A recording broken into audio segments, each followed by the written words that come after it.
Hello and welcome to Inside Sports. I'm Wes Decker. Man, it's great to have you along, and I want to start with a couple of noteworthy records that fell this past week, depending upon who's taking the notes. Both of them, incidentally, toppled in California. In San Diego, teachers and students at Canyon Crest Academy apparently had a lot of time on their hands, or should I say their arms. Collectively, they blew away the old record for biggest group hug in a school library. Nearly 200 people, including the school mascot, hugged it out to outdistance the previous standard of 74. Who knew? And in San Jose, Matt Megaload Stoney became the new world bacon eating champion. Megaload scarfed down 182 slices of bacon in 5 minutes, a figure equivalent to 6 pounds of the pig product. Stoney told the Huffington Post the key to victory was that the bacon was cooked a little crispy, which is just the way he likes it, so he didn't have to chew it too much. From records to for the record, I'd be remiss if I didn't wish a happy belated birthday to my old boy, the Biebs. Justin Bieber celebrated his 21st birthday last Sunday by renting out an entire Caribbean island near Grenada and not wearing a shirt. Clearly, it's considerably warmer there than it has been around here, and particularly to our north. And just who's to blame for the bitter cold temperatures and accompanying winter weather? According to New Hampshire Governor Maggie Hassan, it's Punxsutawney Phil. Last weekend at the National Governors Association meeting in Washington, she served Pennsylvania Governor Tom Wolf with an extradition request for Phil. It seems a New Hampshire Police Department issued an arrest warrant for the famous groundhog after he predicted 6 more weeks of winter, but failed to mention anything about the mountains of snow that have since inundated the state. I'd love to see that wanted poster. Coming up on the show, the poster kids for postseason success, both on the mats and the courts, region wrestling results, and the resulting state qualifiers from the county coming up. Additionally, the Hoops Horizon takes shape with section play across the 1A, 2A, and 3A classifications for our county's boys and girls. And speaking of which, I'll start with a 40-minute marathon on the hardwood between the Boonesboro and Williamsport ladies when you rejoin me and my 2 shades of gray right after this.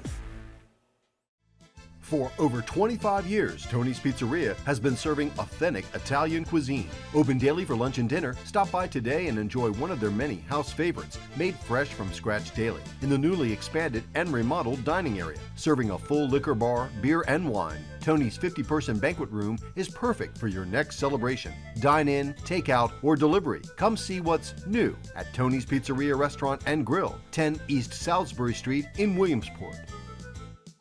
Enjoy hit movies, now in theaters and in your home. On demand.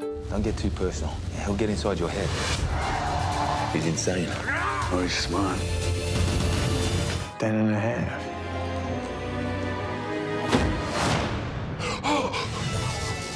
Where'd you learn how to do parkour? You know, this is dangerous stuff. Try and keep up. Enjoy these movies now, on demand, the same day as theaters. Hello, I'm Jason Berman, the host of Antietam Cable Television's The Civil War in Washington County. You can catch our newest and final episode of the series, which is on right now, that takes us beyond the war years and into the present. We'll take a special look at the formation and history of Antietam National Battlefield and also talk about preservation efforts in the area.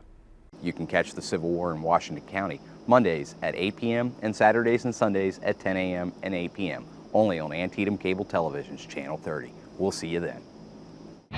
Behind every great child, there is a great foundation.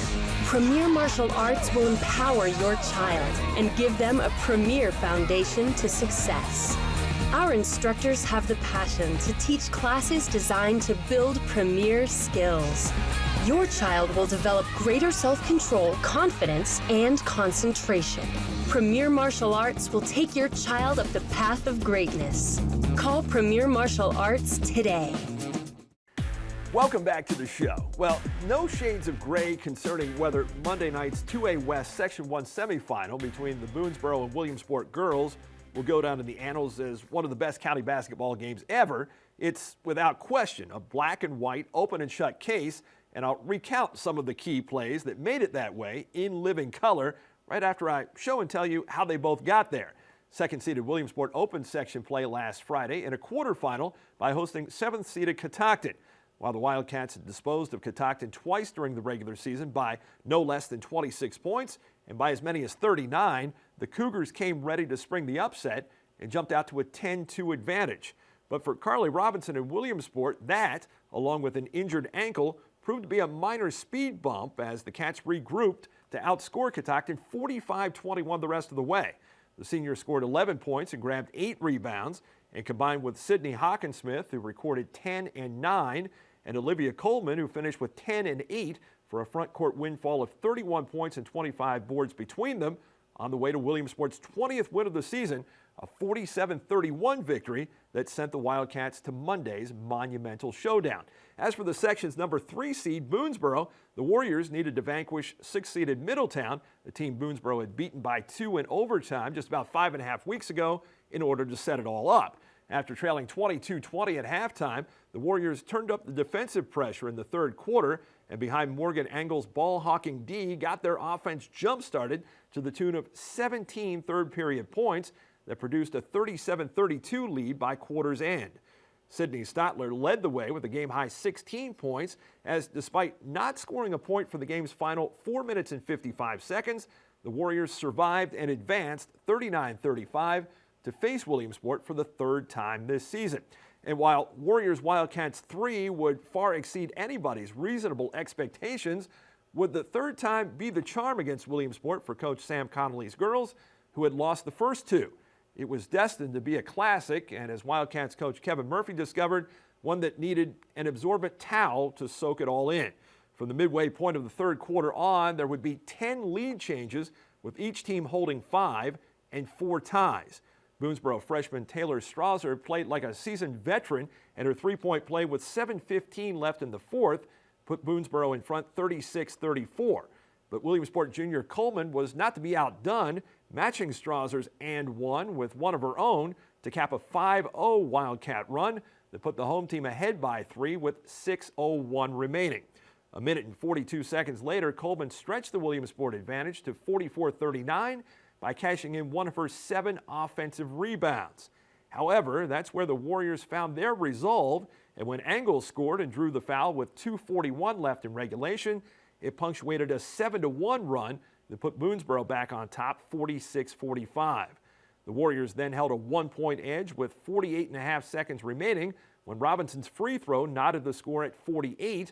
And while Coach Murphy had emphasized that playing a complete 32 minutes would be the key to victory, he would have to amend that as the teams ventured beyond and into overtime. It was Strasser and the Warriors who got the bounce and the lead to start the extra session, and then Ashley Oakes found the rim quite kind from three-point distance as Boonesboro bolted to a 5-point cushion. That was until Kate Wade lined one up at the other end and knocked it down, a clutch shot that pulled Williamsport back within 2.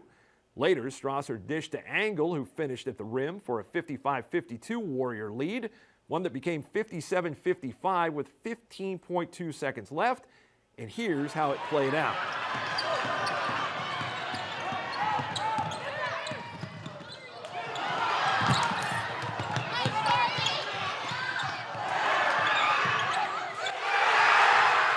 Robinson saved the play, and Coleman's hoop forced a second OT where she became unstoppable. The 6'2" center scored the first 4 points of the second overtime before Camilla Miller's putback drew Boonesboro within 61-59 with 2:46 to play. But following a Warrior timeout, there was more Coleman, extending her point streak to 8 straight on the feed from Erin McVicker. The only thing that stopped her was when she picked up her 5th personal foul with 1:32 remaining, and the Wildcats ahead 64-59. Even with the Warrior killer fouling out, Coleman had done enough damage as her teammates finished off an exhilarating 68-59 double overtime win, Williamsport's 11th in a row overall. Coleman finished with 21 points and 15 rebounds, giving her 52 and 40 in her 3 games against Boonesboro this season. She was also solid at the free throw line on Monday, where she went 10 for 15 as the Wildcats sank 32 of 53 versus 18 of 26 for Boonesboro, who attempted 17 three-pointers to just 6 by the Cats. And while Williamsport owned a plus 20 rebound margin, Boonesboro was still 2 seconds and 1 offensive putback away from getting to play for the section title themselves. As it is, the Warriors' year ends with 5 losses, 3 of them to Williamsport, and the Wildcats' season continues into the 2A West Section 1 championship game. While Williamsport has suffered just 3 defeats all year, 2 of them have come courtesy of the teams remaining. Whenever Mother Nature allows, the Cats will face the winner of top-seeded Oakdale and the 5-seed Walkersville with vengeance and a section title on the line. It's hard to imagine a game could ever be any more exciting than the one Williamsport just played, but stay tuned. We'll know next week. First things first, though, more girls and all the boys basketball playoff action through Tuesday still to come when you come back. For over 25 years, Tony's Pizzeria has been serving authentic Italian cuisine. Open daily for lunch and dinner. Stop by today and enjoy one of their many house favorites, made fresh from scratch daily, in the newly expanded and remodeled dining area. Serving a full liquor bar, beer and wine, Tony's 50-person banquet room is perfect for your next celebration. Dine in, take out, or delivery. Come see what's new at Tony's Pizzeria Restaurant and Grill, 10 East Salisbury Street in Williamsport. Don't give in to the winter blahs when bad weather hits. Sleet, ice, and snow days are perfect days to cuddle up with Antietam Cable. Antietam Digital Cable offers a huge selection of on-demand movies and shows to watch when you're snowed in. It's like having a multiplex movie theater right in your own home. Ordering is simple. Go to Channel 1 to make your selection, and your choice plays instantly. Pause, fast forward, rewind. You're in control. Stay warm, stay inside, and make Snow Day Movie Day with video on demand from Antietam Cable. Enjoy hit movies now in theaters and in your home. On demand. Don't get too personal. He'll get inside your head. He's insane. Or he's smart. 10 and a half.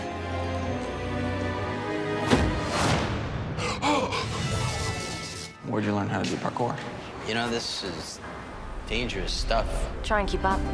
Enjoy these movies now on demand the same day as theaters. Hello, I'm Jason Berman, the host of Antietam Cable Television's The Civil War in Washington County. You can catch our newest and final episode of the series, which is on right now, that takes us beyond the war years and into the present. We'll take a special look at the formation and history of Antietam National Battlefield and also talk about preservation efforts in the area. You can catch The Civil War in Washington County Mondays at 8 p.m. and Saturdays and Sundays at 10 a.m. and 8 p.m. only on Antietam Cable Television's Channel 30. We'll see you then. Behind every great child, there is a great foundation. Premier Martial Arts will empower your child and give them a premier foundation to success. Our instructors have the passion to teach classes designed to build premier skills. Your child will develop greater self-control, confidence, and concentration. Premier Martial Arts will take your child up the path of greatness. Call Premier Martial Arts today. Welcome back to the show. More playoff basketball now, continuing with the girls first, where there was the good, the bad, and the ugly. Starting in reverse order in 3A West Section 1, South Hagerstown captured the ugly award by having to forfeit its game at third-seeded Linganore as a result of a bench-clearing incident in the Rebels' final regular season game at Century. As for fifth-seeded North Hagerstown, the Hubs played the first half anyway at fourth-seeded Frederick. North then blurred the ugly bad line by getting outscored 25-2 in the second half en route to a season-ending 52-25 setback in a section quarter. In 1A West Section 1, four-seeded Hancock's year concluded in a bad way, a 46-43 loss to the 5-seed Northern Garrett, but it was a good fight, much better than the one the Panthers put up in losing by 44 to those same Huskies in their season opener. In 1A West Section 2, the 2-seed Smithsburg enjoyed all the good in an ugly 61-34 thrashing of third-seeded Clear Spring in an intra-county section semi on Monday. Clear Spring actually grabbed an early 6-4 lead, but it was all Leopards after that. Smithsburg went on a 20-2 run to close the quarter, thanks to an array of jump shots going down from all over the floor. The Blazers went 4 minutes between baskets, bridging the first and second periods, and by the time they scored again, Smithsburg was on its way to the section final versus top-seeded Manchester Valley. Sarah Duckworth paced 3 Leopards in double figures with a game-high 13 on a night Smithsburg got 10 players in the scoring column. Coach Chip Bakedale's Leopards improved to 11-12, while Clear Spring's season ended a disappointing 9-14. Over to the boys now, where in 3A West Section 1, 6th-seeded North Hagerstown allowed 3rd-seeded Linganore to build a 21-point halftime advantage. Battle as they might in the second half, a 16-minute stretch during which the Hubs outscored the Lancers 45-31. The deficit was just too big to overcome in the 68-61 defeat. As of Tuesday, number 1 seed South Hagerstown was still waiting to play its section semifinal against upset quarterfinal winner Tuscarora. In 2A West Section 1, the county split in the quarters. 5th-seeded Boonesboro fell at number 4 Middletown 61-40, while 2nd-seeded Williamsport advanced by shutting down 7th-seeded Catoctin 55-34. That earned the Wildcats a Tuesday night section semifinal opposite 3rd-seeded Mountain Ridge. Not only was it Miners Cats on the court, it was blackout versus whiteout in the stands. Feeding off the sea of white, Washington County's highest scoring team was on its game throughout, racking up basket after basket in transition to open a lead it would never relinquish. It was the inside play of Marquill Nelson, who finished with 11 points, and the perimeter shooting of Michael Kelbaugh, who rang up 10, that kept Mountain Ridge guessing early. Michael Riley did a lot of everything on his way to a 23-point night, complemented by an infectious high-energy effort by the rest of his teammates. The ball rarely stopped and went in the basket to the tune of 72 points in a 21-point waltz to the section final. There, the Cats await the winner of Middletown and top seed Oakdale. In 1A West, Clear Spring is playing the weather-dictated waiting game. The Blazers won their Section 2 quarterfinal last Friday, holding off a plodding Smithsburg team 43-38. 4th-seeded Clear Spring's victory in the rubber match with the Leopards lifts it into the section semi at top-seeded Manchester Valley. In Section 1, it was a short-lived playoff existence for Hancock. The 3rd-seeded Panthers put up little resistance in a 78-34 thumping in a semifinal contest at 2nd-seeded Southern Garrett on Tuesday. As a result of results last Saturday, congratulations are in order to one of the county's private schools twice. Grace Academy's girls captured the Maryland Christian School Tournament Division II title with a 55-26 romp over Heritage Academy in the championship game. It's the first state crown for Grace in 15 years. Both teams have much to be proud of. The Knights went from 12-16 a year ago to a 16-11 state championship season, while Heritage improved from 6-17 to 13-12. Grace Academy's guys threw their own title party following their come-from-behind win over the Frederick Force in the boys' MCST Division II championship final. The Knights overcame a 4-point halftime deficit by outscoring Frederick 37-24 after intermission to prevail 71-62 for their first state title since 2001. After finishing 4th in the highly competitive MDCC, Grace's championship run culminates an outstanding 18-7 year. Time to put the hoops on hold, just like Old Man Winter has. It's on to wrestling when you come back. Since 1963, you've been trusting the folks at Hagerstown Floors. It's still a family-owned and operated business featuring a variety of high-quality flooring choices for your home, like carpet, ceramic, hardwood, vinyl, and we offer floor sanding and refinishing for your existing hardwoods. And you'll find us stocked warehouse, full of flooring options for do-it-yourselfers, or take advantage of our in-house installers for expert installation. Hagerstown Floors on Virginia Avenue in Hagerstown, the trusted name in flooring since 1963.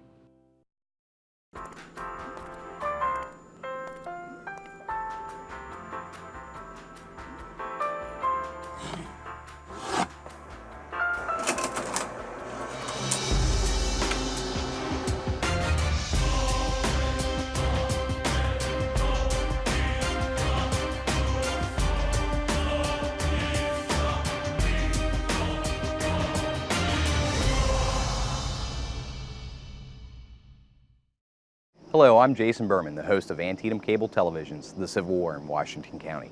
You can catch our newest and final episode of the series, which is on right now, that takes us beyond the war years and into the present. We'll take a special look at the formation and history of Antietam National Battlefield and also talk about preservation efforts in the area. You can catch The Civil War in Washington County Mondays at 8 p.m. and Saturdays and Sundays at 10 a.m. and 8 p.m. only on Antietam Cable Television's Channel 30. We'll see you then. If there's one thing my dad taught me, when life doesn't go exactly how you plan, keep it simple. Sometimes a few curveballs are thrown your way. With one visit to Bank of Charlestown, they helped me map out a strategy to start the next chapter of my life. Even though I work with my hands, I still work with people. That's what BCT does best. They're my trusted advisor for all the details and whatever comes next. From home improvement loans and mortgages to business lines of credit, find out what a partnership with BCT can do for you. BCT, we simplify your financial life. Now in Hagerstown. Welcome back to Inside Sports. The wrestling season reached the regional stage last weekend, and by the time the final whistle was blown and mat rolled up, 22 Washington County guys had qualified to compete for state titles this weekend. Of those qualifiers, 6 will buckle up their headgear at states as region champions. 5 of those who captured region crowns did it at the 4A 3A North tournament held at Westminster High School on Friday and Saturday. Not surprisingly, North Hagerstown boasted 4 of them, including repeat region champ Hunter Faith at 132. The Hub Seniors' 3-2 decision over Digital Harbor's DeAndre Reed gives them some welcome momentum heading back to College Park, where Faith finished as an individual state runner-up a year ago for the 2014 team champions, who have to feel awfully good about retaining that title. After all, North successfully defended its 4A 3A North championship by 91 points and will now send a dozen guys to Cole Fieldhouse, led by their other region champs, a pair of impressive freshmen and a much improved junior named Alex Darr, who admittedly got the boost he needed by emerging as 220-pound champion. It definitely brings your confidence level up whenever you go into regionals and you knock off the 4, the 2, and the 1 seed. Especially when you go 2 weeks ago, I had lost a couple of tough matches that were important for state duels. Still lamenting the shortcomings of the previous 2 weeks, Darr went about his region business like he'd been there and done that before. But it was the pleasure of his achievement that sets him up for the business he hopes to take care of this weekend. Well, obviously being a regional champion gets you a better seed at states, and that's huge, no matter who you are. And going to regionals, I was the 5th seed, and going into semis, I had the 1st seed. First time at regionals is just insane. The pressure's on the whole entire time. Going up there and going in the finals was just incredible. But as soon as you know that you've won that match, just an incredible feeling, especially knowing that you're going to states. And just what helped turn a guy without a varsity win just a season ago into one who won 4 bouts in 2 days to become a region champ this season? I wrestled smart, honestly. There were some kids there that, I said it before, were tough kids, strong kids, had good technique, and I just wrestled smart. I just kept my head and just wrestled as well as I could. And for Darr to replicate that kind of effort and those results this weekend, he knows just what he needs to do. Just keeping focus on what your goal is. And my goal is to win a state championship. And all you got to do is stay focused and wrestle smart. I've been saying it the whole time, and that's all you got to do.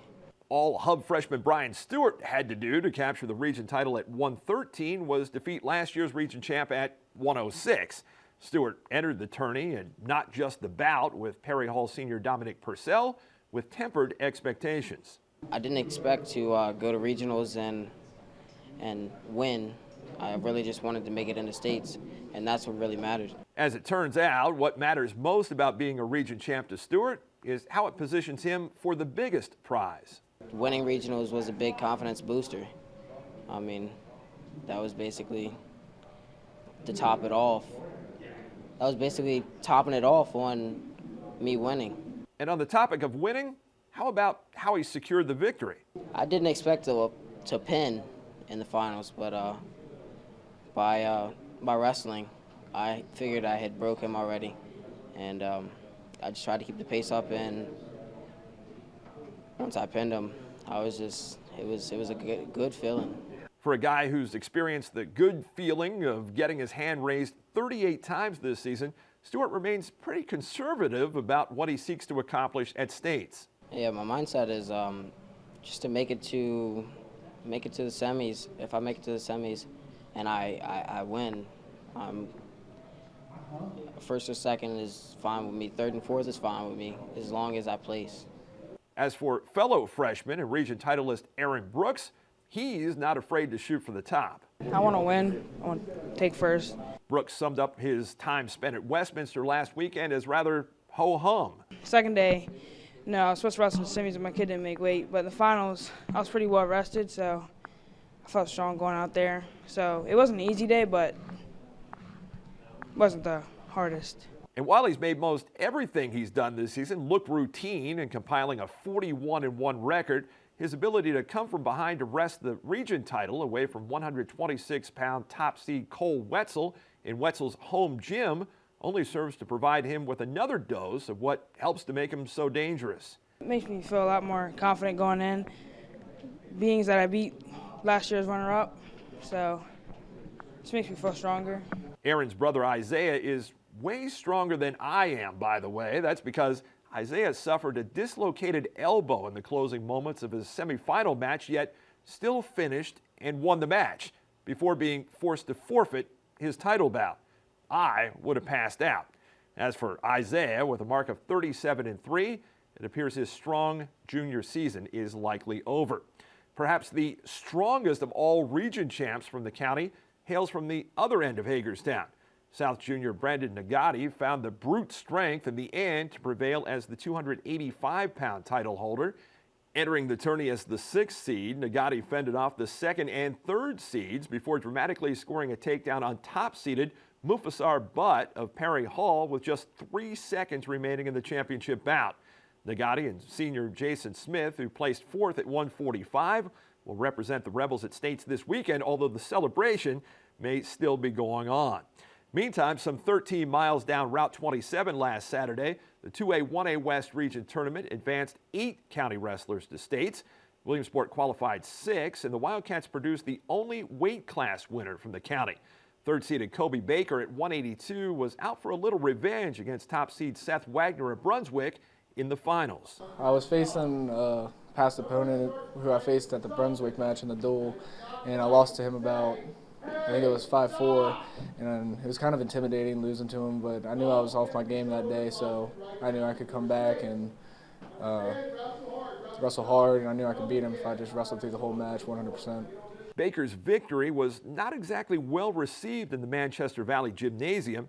This is what it sounded like as he completed his region title clinching 4-2 decision over Wagner. It was the 3rd time he had been booed following a win in the last 5 days. And here I thought they were just chanting Kobe. The repeated crowd reactions prompted me to ask Baker if he thinks of himself as the villain. Yeah, I'm a bad guy because at the at counties, North booed me. They didn't really root for me in that match. And then my semifinals match, all of Mountain Ridge booed me after me and Austin Clark got into it and almost fought, which and then at the in the finals match, there was a close call and the crowd didn't really agree with it, so I got booed by the whole crowd. So no one was really rooting for me, so yeah, I see myself as a bad guy sometimes. Does that matter to you, or does that just motivate you even more? It motivates me more, thinking that people are against me. It kind of pumps me up more and shows me, and I want to show them it doesn't really matter what they do, what they say or what they do. I can do it without whatever opinion they have, and I kind of mute them during the matches and don't really listen to them. As for what he was tuned into, that would be the region title he won. Just how significant is that to the Williamsport Junior? Pretty big deal. West region, hardest region in the whole state, as people say. And coming out as a champion gives me a lot of confidence for the state tournament. Where the half-dozen Wildcats will be joined by Smithsburg's Bryce Scott, the runner-up at 195, and Dalton Hawkins of Boonesboro, who defeated Williamsport's St. John Shoup for 3rd at 152. Those two could potentially meet again at the University of Maryland this weekend. The preliminary bouts in the state tourney get underway on 8 mats at 2:30 Friday afternoon, and the action culminates with the championship finals on 2 mats Saturday evening at 6:30. History will be made in more than one way, as this is the final event to ever be held in the iconic Cole Fieldhouse. Complete coverage from the county perspective coming up next week, along with the next chapters in the basketball playoff storybook. For now, thanks for watching, and I'll see you next time on The Inside. Hey, your sisters and your brothers, your haters and your lovers, you gotta get up in the streets. Hey, color. You gotta get up